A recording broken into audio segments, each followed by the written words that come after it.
ಹೆಸರು ಹೇಳಿ. ಗುರ್ಸಿದಪ್ಪ ಅಂತ ನಮ್ಮ ಅಮ್ಮನ ಹೆಸರು. ಹೆಸರು? ಲೀಲಾವತಿ. ನೀವು ಸರಾಕೆರೆ ಬಂದು ಎಷ್ಟು ದಿನ ಆಯ್ತು? ಇಲ್ಲಿ ಒಂದು 8 ದಿವಸ ಆಯ್ತು. 8 ದಿನ ಆಯ್ತು. ನೀವು ಬಂದು ತಿರುಗಿ ದಿನನೇ ಅಮ್ಮನ್ನ ಕರ್ಕೊಂಡ್ ಬಂದ್ರಿ, ಹೌದು. ಹೌದಲ್ವಾ? ನಿಮಗೆ ಏನ್ ತೊಂದರೆ ಇತ್ತು, ಏನ್ ಗುಣ ಆಯ್ತು ಸರಾಕೆರೆಯಲ್ಲಿ? ಅಂದ್ರೆ ಮೊಣಕಾಲು ನೋವಿತ್ತು ನಮಗೆ, ಹ್ಮ್. ಮೆಟ್ಲತ್ತಕ್ಕೆ ಆಗ್ತಿರ್ಲಿಲ್ಲ. ಹಂಗಾಗಿ ಇಲ್ಲಿ ಬಂದ ಮೇಲೆ ಮೆಟ್ಲತ್ತಕ್ಕೆ ಆಯ್ತು. ಈಗ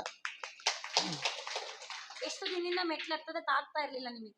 ನಮಗೆ ಒಂದು 2-3 ಅಂದ್ರೆ ಒಂದು 3-4 ವರ್ಷದಿಂದನೂ 3-4 ವರ್ಷದಿಂದ ಮೆಟ್ಲು ಹತ್ತಕ್ ಆಗ್ತಾ ಇರ್ಲಿಲ್ಲ. ಆಗ್ತಿರ್ಲಿಲ್ಲ. ತುಂಬಾ ಕಾಲ್ ನೋವು ಬರ್ತಾ ಇತ್ತು. ಕಾಲ್ ನೋವು. ಮಾತ್ರೆಗಳು ಏನಾದ್ರು ತಗೊಳ್ತಿದ್ರ? ತಗೊಂತಿದ್ವಿ. ಶುಗರ್ ಮಾತ್ರೆ ತಗೊಂತಿದ್ವಿ. ಅಂದ್ರೆ ಕಾಲ್ ನೋವಿನ ಮಾತ್ರ ತಗೊಳ್ತೀವಿ. ಕಾಲ್ ನೋವಿನ ಮಾತ್ರೆ ಸರಾಕೆರೆ ಬಂದು ಇವತ್ತಿಗೆ 8 ದಿನ ಆಯ್ತು. ಟ್ಯಾಬ್ಲೆಟ್ ಏನಾದ್ರು ತಗೊಂಡಿದ್ದೀರಾ? ತಗೊಂತೀವಿ, ಯಾಕಂದ್ರೆ ಬಿಡಂಗಿಲ್ಲ ಅದು. ಶುಗರ್ ಅಲ್ಲ ಅಪ್ಪಾಜಿ, ಕಾಲ್ ನೋವಿಂದು. ಕಾಲ್ ನೋವಿನ ಮಾತ್ರೆ ಕಾಲ್ ನೋವಿನ ಮಾತ್ರೆ ತಗೊಳ್ತಿಲ್ಲ ಅಪ್ಪಾಜಿ. ಸರಿ, ಅಮ್ಮನ್ನ ಕರ್ಕೊಂಡ್ ಬಂದ್ರಲ್ವಾ? ಅಮ್ಮ ಮೊದಲನೇ ದಿನ ಬರುವಾಗ ಹೆಂಗ್ ಬಂದ್ರು ಅಪ್ಪ ಸರಾಕೆರೆಗೆ? ಅಂದ್ರೆ ಆಸ್ಪತ್ರೆ ಸೇರಿದಾಗ್ಲೂ ಅವ್ರಿಗೆ ಜ್ಞಾನನೇ ಇರಲಿಲ್ಲ.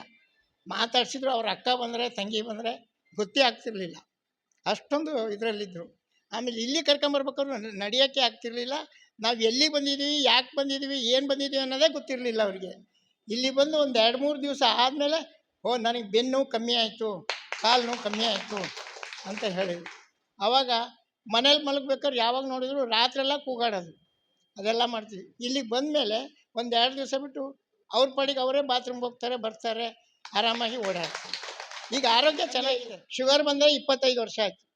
ಶುಗರ್ ಬಂದು 25 ವರ್ಷ ಆದರೂ ಕೂಡ ನಾವು ಮಾತ್ರೆ ನುಂಗ್ತಾನೆ ಇದ್ವಿ. ಇವಾಗ ಸ್ವಲ್ಪ ಕಮ್ಮಿ ಆಗಿದೆ, ಇಬ್ಬರಿಗೂ ಶುಗರ್ ಕಮ್ಮಿ ಆಗಿದೆ ಇಲ್ಲಿ ಬಂದಮೇಲೆ. ಅಂದರೆ ಆರೋಗ್ಯ ಚೆನ್ನಾಗಿದೆ. ಅದಕ್ಕೆ ಬಂದ್ಮೇಲೆ ಶುಗರ್ ಎಲ್ಲ ಕಡಿಮೆ ಕಮ್ಮಿ ಆಗಿದೆ. ಅಪ್ಪಾಜಿ, ಅಮ್ಮ ಎಷ್ಟು ದಿನದಿಂದ ಪ್ರಾಬ್ಲಮ್ ಇತ್ತು, ಏನೇನು ತೊಂದರೆ ಇತ್ತು ಅವರಿಗೆ? ಸುಮಾರು 1 ತಿಂಗಳಿಂದ ಪ್ರಾಬ್ಲಮ್ ಇತ್ತು. 1 ತಿಂಗಳಿಂದ ಏನೆಲ್ಲ ತೊಂದರೆ ಆಯ್ತು? ನನಗೆ ಮೊದಲು ಓಡಾಡೋಕ್ಕಾಗ್ತಿರ್ಲಿಲ್ಲ. ಅಲ್ಲಿಂದ ಬಂದೆ, ಯಾರು ಒಳಗೆ ಕರ್ಕೊಂಬಂದ್ರು ಹತ್ತಿಸ್ಕೊಂಬಂದ್ರು ಅನ್ನೋದೇ ಗೊತ್ತಿರಲಿಲ್ಲ.